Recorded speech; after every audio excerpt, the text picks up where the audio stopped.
Kung matukod mo palasyo, habog kaayo.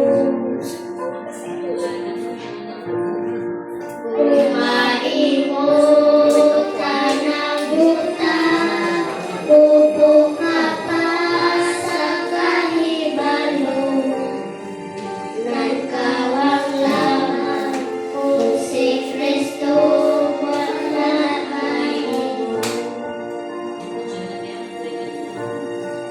Hangtod isayran mo kayo ang mga ginatanyag. Kanimo nga nagabawin ikan sa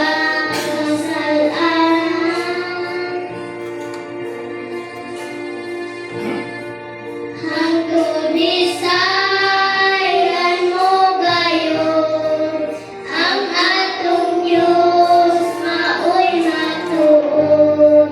Nagkawang lamang kung si Kristo wala kanimo. Kung masina